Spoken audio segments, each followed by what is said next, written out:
Bonjour! N'avez-vous jamais ressenti une impression, une sensation d'amour qui vous remplit tout le corps, qui, agit dans tout le corps, jusqu'à ce que dans votre corps, à travers vos yeux, des larmes apparaissent. Ce sont des larmes émotionnelles, mais ce sont des larmes de bonheur, de paix, qui vient d'un amour impalpable, puissant. Est-ce que ça vous est déjà arrivé de ressentir cela? Et au-delà de cela, comme une impression de nausée, l'envie de faire sortir, tout ce qui remue dans les intestins, tout ce qui remue dans, l'estomac. Mais ce n'est pas une émotion de négativité liée à la négativité. C'est une émotion d'amour qui vous remplit et comme on a l'impression que ça vient un petit peu nettoyer comme un lave-vaisselle, comme un tambour, comme dans un tambour de machine à laver, qui vient ramener au centre, vers l'estomac, je dirais, tout ce qui a besoin de sortir encore et encore, puisque nous cheminons toujours, puisque nous évoluons toujours et que lorsqu'on intègre de plus en plus cet amour, il y a une émotion qui agit, qui, vous amène dans une autre dimension, sachant que vous êtes toujours là, dans ce corps, mais une dimension de plénitude où, votre corps, a une sensation différente. Il n'est plus de la même densité. Il est comme dans l'abandon. Ce dépouillement de l'ego, c'est se vit dans un moment éphémère. Ça peut être, par moments, par petites vagues qui arrivent comme ça. Ce dépouillement de l'ego, c'est tout simplement l'arrivée d'un amour très grand qui vient dépouiller l'ego, qui vient dissoudre le pouvoir de l'ego, qui vient dissoudre, nos croyances, qui vient dissoudre les choses auxquelles on est raccroché, on est encore accroché. Enfin, cet instant est magique. Magique est peut-être un mot trop fort, mais c'est un instant de plénitude. C'est un instant où le corps écoute ce qui se passe à l'intérieur de lui, écoute tout cet amour. Il y a à cet instant un chamboulement, un changement, transmutation, transformation, comme vous voulez. Les cellules du corps sont en mouvement. Ils ont toujours été en mouvement, plus ou moins étriqués, plus ou moins légers. Et forcément, plus on s'allège dans nos cellules, plus la liberté et ce chamboulement à l'intérieur, c'est comme s'il y avait encore du nettoyage, et il y aura toujours du nettoyage. Mais ce nettoyage est juste un lâcher-prise, un laisser-guider. C'est aller dans le courant, c'est tout d'un coup respirer ce vent, c'est tout d'un coup être ce vent. C'est un vent qui dissout tout ce qu'il y a autour, tout ce qu'il y a à l'intérieur. C'est comme si tout était transparent, tout était clair, que toutes les croyances, que toutes les histoires que l'on se raconte, parce qu'on a besoin d'histoire, à travers l'ego, en tout cas, on a besoin d'histoire pour venir confirmer cet ego, pour venir maintenir cet ego dans cette vie terrestre, dans la matière. Les histoires que l'on se raconte nous permettent aussi de grandir. Beaucoup d'histoires nous permettent de voir au-delà du mental. Mais beaucoup d'histoires aussi peuvent nous ramener encore plus dans l'ego, dans le mental. Donc tout dépend aussi du chemin que l'on prend, de la manière dont on entend, de la manière dont on veut comprendre ou pas. Toutes ces histoires nous aident à mieux nous connaître, nous aident à nous recentrer dans le sens où il n'y a qu'une seule réalité. Il n'y a qu'une seule, entre guillemets, histoire qui est présente. C'est celle de la présence universelle. C'est celle du soi. C'est celle de Dieu, entre guillemets. C'est celle de la source. C'est celle de la conscience divine pour d'autres. Tous ces mots sont la même chose. Quand le seul repère devient cet être, quand le seul repère n'est plus ces histoires, alors on se dégage du pouvoir de l'ego. Les histoires, à travers les livres, même si moi j'écris des livres, ce sont mes histoires, c'est une manière pour moi d'exprimer ce que je ressens. Ça peut être des romans, ça peut être des choses qui expriment l'être, qui expriment l'ego, le mental, etc. Toutes ces histoires n'ont qu'un seul objectif, c'est de retrouver ce seul repère, celui celui qui est cet instant présent. C'est cet instant présent, c'est cet infini, c'est ce soi, c'est l'esprit, c'est Dieu.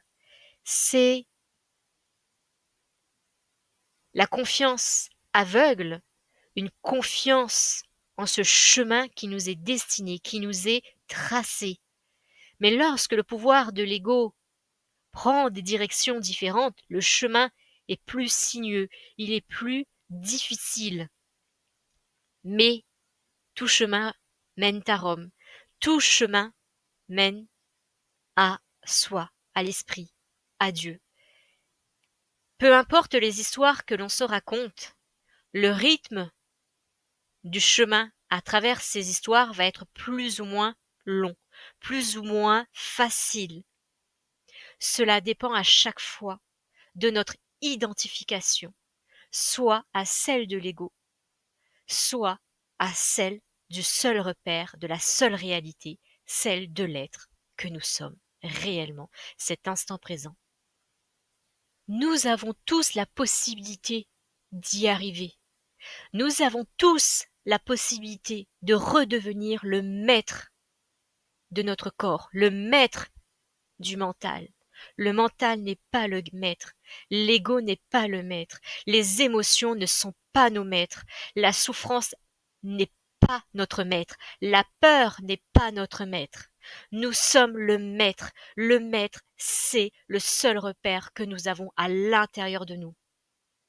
Le maître, c'est soi. Le maître doit reprendre sa destinée. Le maître doit reprendre son pouvoir d'amour universel, son pouvoir du lâcher-prise, son pouvoir du laisser-guider, son pouvoir de la liberté, son pouvoir de la paix intérieure, de la plénitude, dans l'instant présent, à chaque instant. Le maître, c'est être souverain de nos émotions, c'est être souverain de notre existence, c'est être le socle de notre existence. Le socle, c'est nous, ce n'est pas nos émotions, ce n'est pas nos souffrances, ce n'est pas nos peurs. Entendez bien que la puissance de la souveraineté, que la puissance de l'esprit, de Dieu, comme vous le souhaitez, est ici et maintenant, toujours avec l'ego, qui est un outil. Le maître a besoin de cet outil pour avancer dans ce chemin, pour se connaître lui-même à travers cet ego qui a une couleur particulière, qui a une fréquence particulière. Tous ces égos sont une fréquence particulière, avec un code ADN particulier.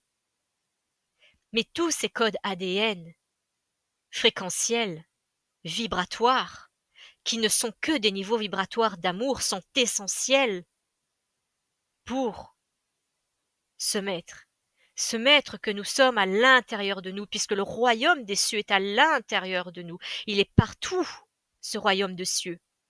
Mais que veut-on regarder? Est-ce qu'on veut regarder avec l'ego, qui ne regarde que ces histoires qui nous ramènent vers le bas, ou est-ce qu'on veut être le maître et décider qui on veut être à cet instant précis, c'est-à-dire l'amour universel, c'est-à-dire retrouver l'amour en nous, c'est-à-dire retrouver notre enfant intérieur, c'est-à-dire retrouver ce socle, cette verticalité, cet alignement qui nous permet à chaque instant de nous rediriger vers le droit chemin, dans le juste, dans la neutralité, non plus dans les bols de la balance à droite ou à gauche, bien ou mal, mais tout simplement se rediriger vers ce socle de la balance qui est la verticalité qui tient ces polarités. Mais ces polarités, à partir du moment où on n'est plus à travers cet ego, mais que l'on redevient ce maître, c'est-à-dire ce socle, alors il y a équilibre des polarités. Il n'y a plus d'instabilité. Il n'y a plus de déséquilibre.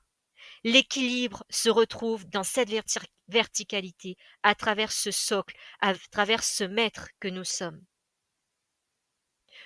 Nous ne sommes pas l'ego dans le bol gauche ou droite. Nous sommes le centre qui est toujours ici. Le socle est le maître qui tient les polarités. Le socle est cette colonne vertébrale qui permet de maintenir le corps entier.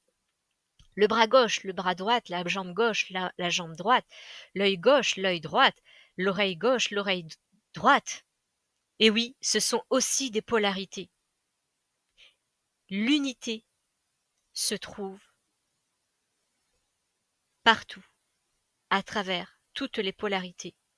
Mais on n'agit plus à travers la polarité, on agit à travers le socle. Ce socle, c'est ce que je suis. C'est ce qui me permet aussi, à travers l'ego, de raconter des histoires, à droite ou à gauche. Mais lorsqu'on vit, lorsqu'on retrouve cette dynamique, lorsqu'on retrouve ce chemin, où on dissout au fur et à mesure ces polarités qui viennent nous embêter, les souffrances sont de moins en moins pénibles. Et même s'il y a une souffrance, elle est observable, elle est observée, parce que on comprend, on intègre, on sait un peu plus chaque jour. On a la connaissance un peu plus chaque jour. Et ce savoir, cette connaissance, cette compréhension de la connaissance ou du savoir nous permet de nous recentrer, nous permet de vivre de plus en plus dans l'unité à travers ce socle, dans ce socle, en tant que maître, en tant que souverain. Décidons vraiment qui on veut être. Décidons vraiment en reprenant notre responsabilité dans ce centre. Je dirais une dernière chose, prenez soin de vous, plus que jamais, prenez soin de votre corps, aimez-le, prenez soin de toutes les cellules à l'intérieur, les plus petites particules qui vivent à l'intérieur de vous. Prenez soin de votre ego, prenez soin de votre mental, prenez soin de vous aimer profondément, véritablement.